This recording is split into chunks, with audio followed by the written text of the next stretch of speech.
Good morning. It's early. It's early. Okay. Dang. What they say, the early bird gets the worm. Okay. All right.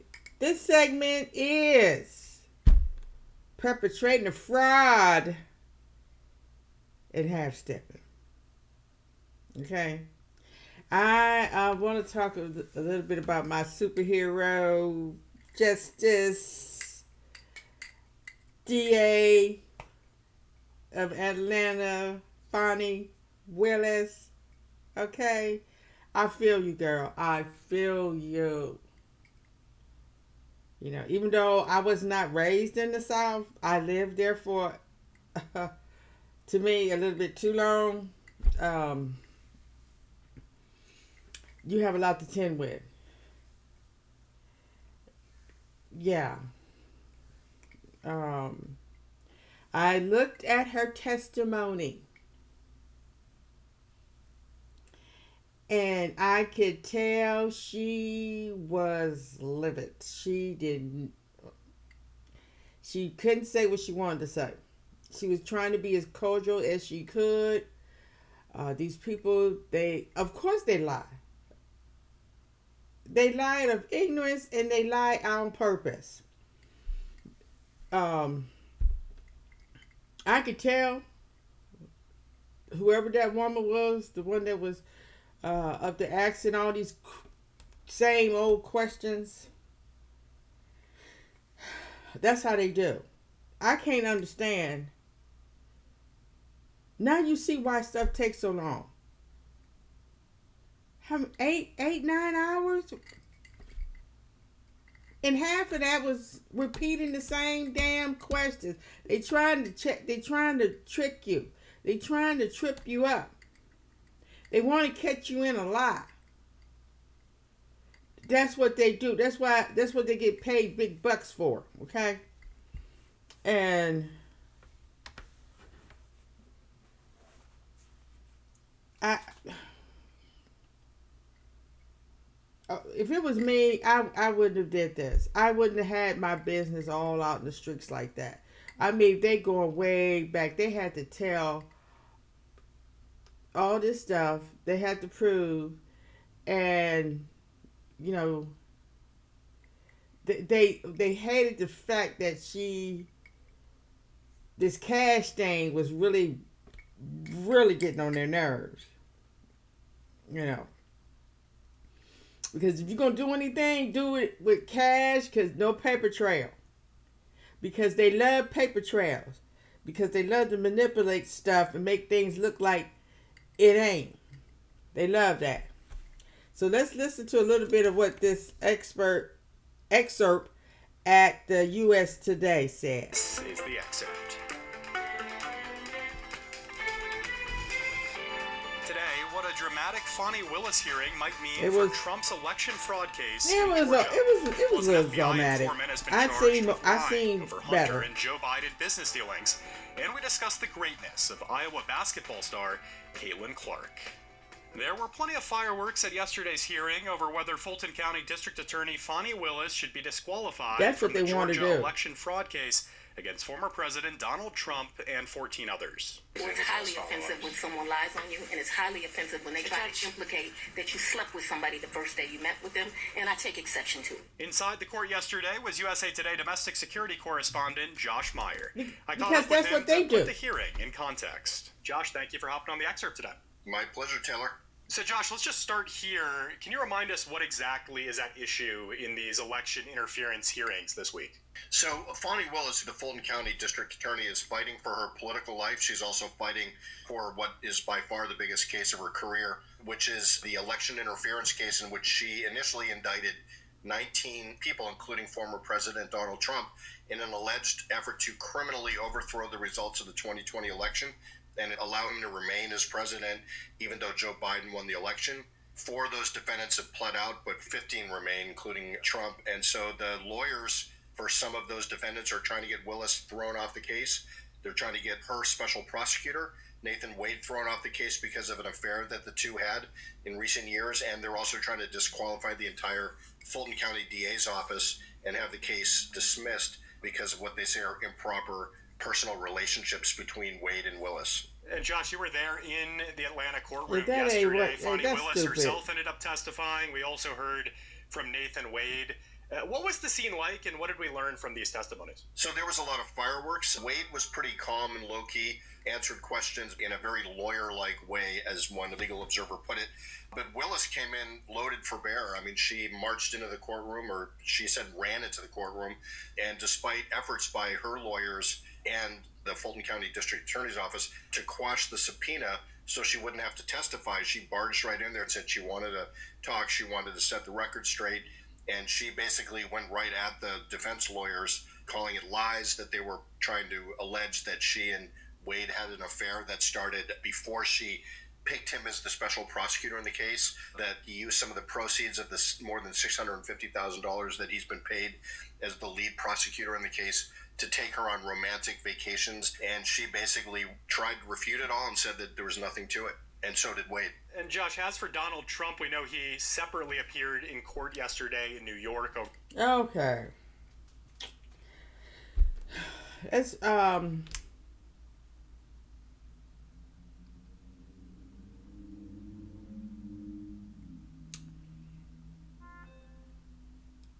we all make mistakes. We all do stuff that we regret. We do it out of impulse. Wrong is wrong. There's no getting around it. And I'm not gonna say that it was wrong, because she cheated, he cheated, you know.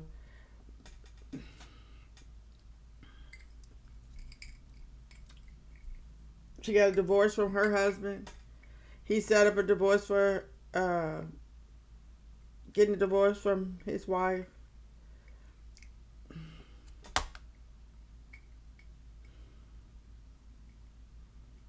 It's just sad. It's just sad that we get into a relationship and it doesn't work, and it causes a lot of chaos. And this went from Trump and his cronies on trial to her being on trial. That should have never happened. We have to stop half-stepping.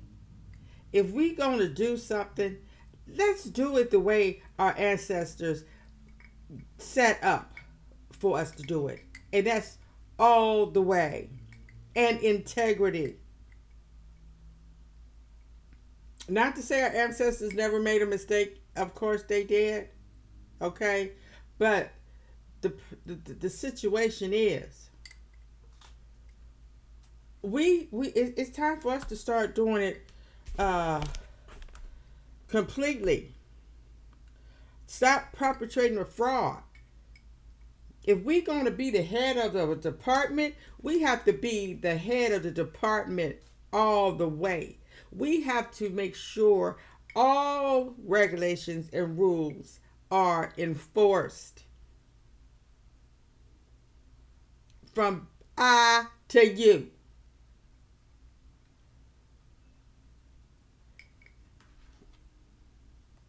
Our department has to be pure. That's the way we do things. Because they're going to make up lies. You could be the best of the best. They're going to make up lies.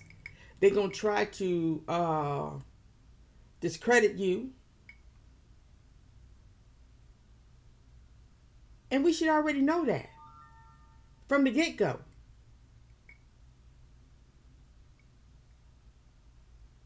And knowing him, a man, he took advantage of her, okay? And I know she said, she's her own woman. She does things. She take care of her own. She don't need a man. A man ain't a plan. And she paid her way.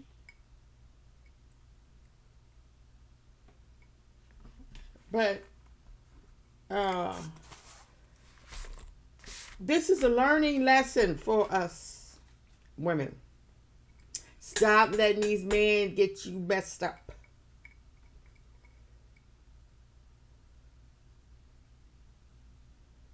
We got to be strong for our young girls coming behind us, growing up, because they're going to be the next leaders. We have to make sure they know how to do it right and do it long. Now they're trying to get rid of her career. They already tainted her name. We can't let that happen to our young ones. We have to teach them how to be pure and how to do things with no discrepancies. If you're going to take the lead, be the lead. That's what we have to think. We have to think, is what I'm doing, is that going to look good to my young women? They need that. I was inspired by her. I looked up to her. I still do. I do not have any bad thing to say about her. I'm just saying this is a learning situation to us all black women. And look at that.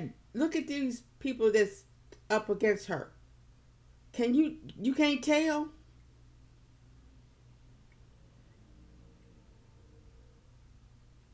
I know that's their job. That's what you go to court for. You got somebody that's trying to put you in jail, and you have somebody trying to keep you out of jail. That's the way the court goes. Or trying to keep you from paying a fine or whatever. That's the way lawyers is. You have good lawyers, you have lawyers. Lawyers are lawyers. And we all have been subjected to Trump and his cronies' tactics. They made this country more depressed than ever. It's like the whole country turned into the South. It's like the whole country was the South again. The South is trying to rise again with Trump as their leader, as their president. And she knew this was coming down the pike. Why did she handle the situation differently? We don't know. But she should have seen how they did, how DeSantis did that woman down there in Florida, how they got rid of her. That's what they do. They hate to see black women in any kind of leadership. If they could get rid of them all, they would. That's why we always have to have our ducks in a row. And we can't be perpetrating a fraud or half-stepping. Now, I want all my young black girls and ladies to learn from this situation.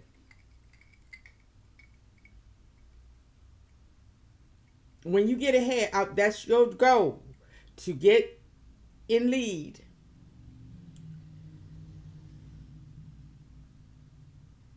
And conduct yourself in a pure way. And don't let none of these men take advantage of you. Always have love for yourself and your family. You have to think, how this going to affect my family? How this going to affect my career?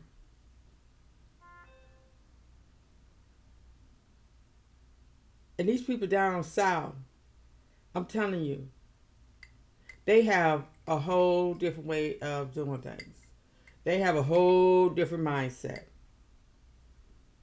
And unless you live down there and been around Southern people, you wouldn't understand. And when she said when she called Wade a Southern gentleman, I took that. When I was down there, I'm telling you, I did not see any Southern hospitality. To me, that's gone. Maybe that was just, the people I knew. I don't know neither one of them personally. Probably never will. But I wish she had to just. They know stuff before we do. She knew this was coming down the pipe. Why didn't she just? I wish she had to just let it go.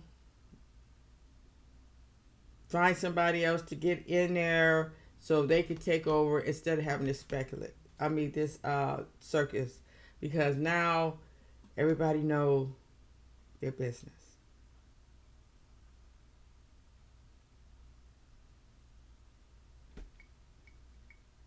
And like we all know, that stuff goes on all the time.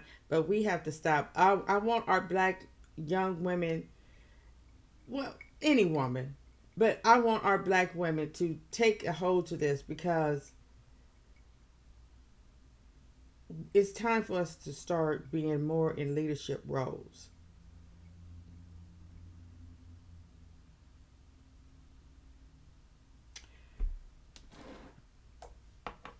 Because a lot of stuff that's going on right now can be avoided. We need to start seeing them in better career roles. And I'm looking at all this stuff on YouTube. The Midas Touch. They got the caption, "She shut them down."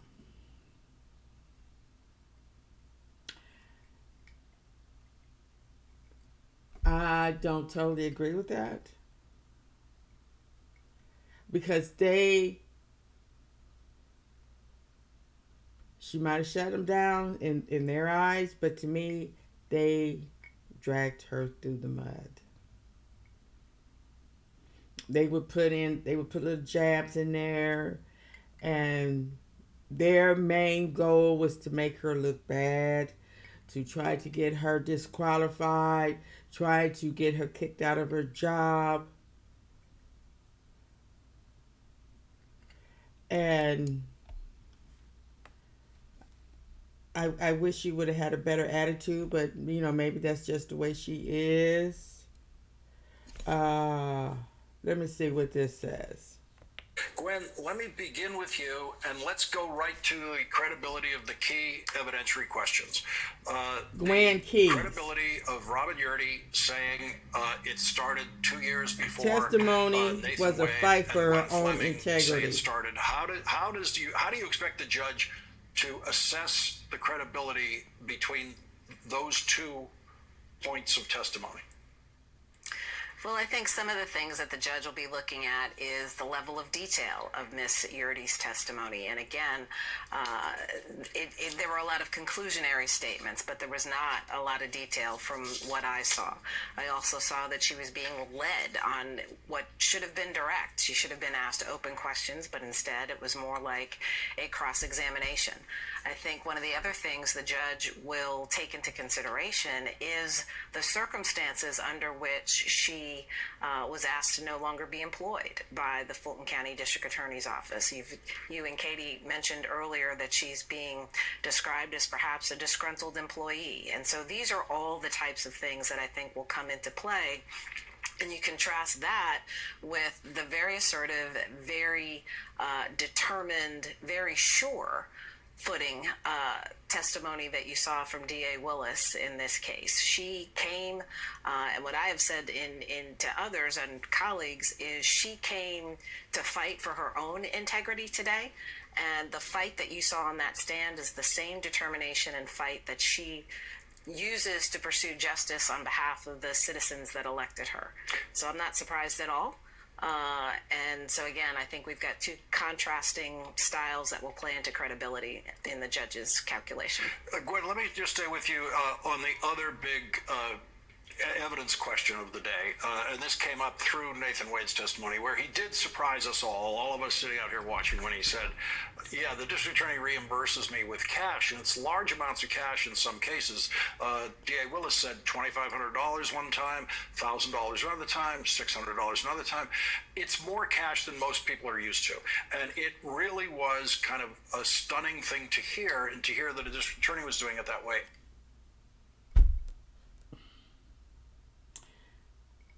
Okay, now you know what they doing. Two black people with wobs of cash. Oh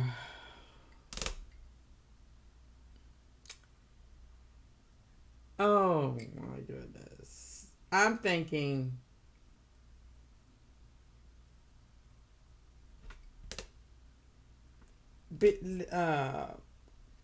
going to school for law and prosecuting criminals, being around law and lawyers and court and all this stuff, you know that does not look good. You carrying large amounts of cash. And you being in that position, you want to keep a record of what you're spending your money on, because you're a black woman in the South, and you have these people are going to come after you and discredit you. You're already running for your life. She kept saying that she couldn't stay where she wanted to stay. She couldn't live in her own house. She was being threatened, and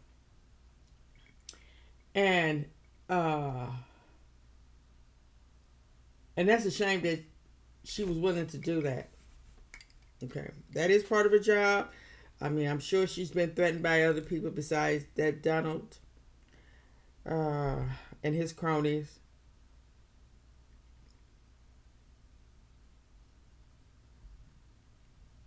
What is the end game?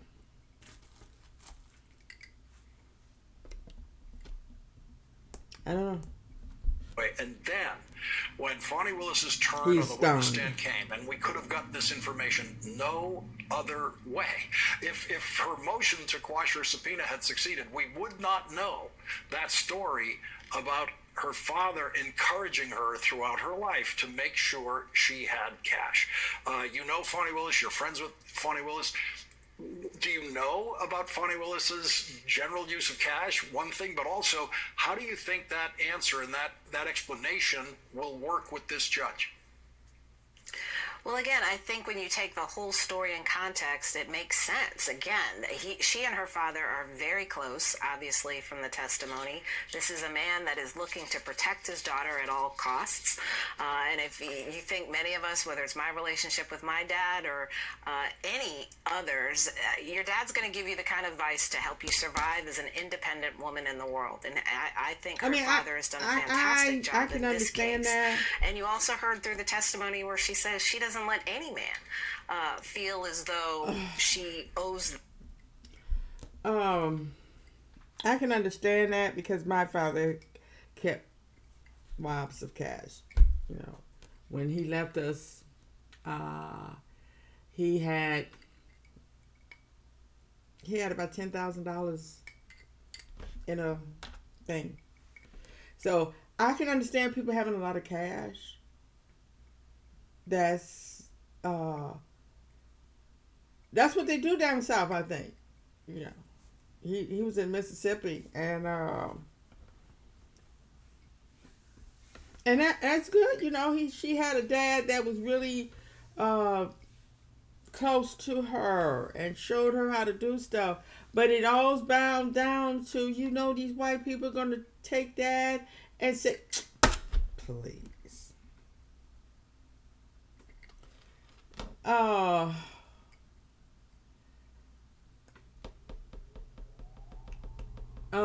boy. Them for anything. And so when you when you knit those two data points together, it does lend itself to being a credible argument and understanding why she's trying to honor her father's wishes, as well as how it's helped shaped her into becoming the independent woman that we all got to see on the stand today.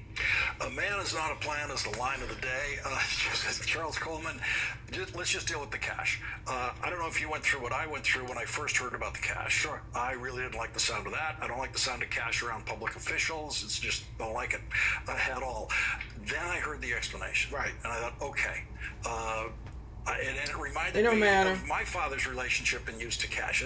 It changed the frame of it for me. I think that when we heard Wade testify this morning, Lawrence, everyone was left with the same sentiment that you were, because I was She as should well. have I made sure, did not even know if she how had credible that was cash, going to be. she should I have did took not that know how cash Judge and put McAfee it in was a going to ultimately money interpret that. order or after hearing Fani Willis testify, some kind of and after her proof. adding the context that she did, what I realized was, and I actually tweeted You about have this, no proof that there you is a paid sort him of back. cultural disconnect that people may not understand, that historically in communities of color we have not always trusted formalized financial institutions. So something like this is actually not at all abnormal when you're talking about someone who's from the South, who's getting advice from an older, elderly, senior, seasoned black man who's seen a few things and knows how things can go, and he's telling his daughter to make sure that you're safe. They all looking at that, rolling their eyes. I'm not even going to talk no more about that, because our way of doing things is our way of doing things. And when we have to sit up and explain to these white folks why we do things, they would never, ever be able to understand it, because they don't want to. They want things done their way. So and see, these people, only thing they want to do is discredit her. They wrote a book.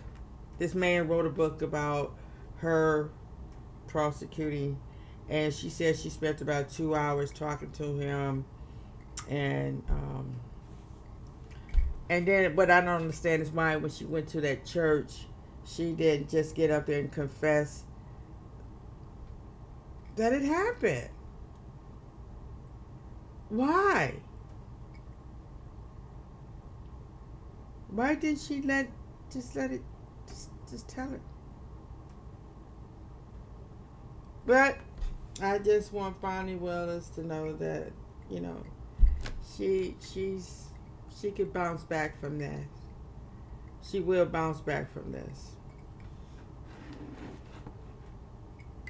This is what a black person living in America has to go through. All right, thank you for listening. The saga goes on.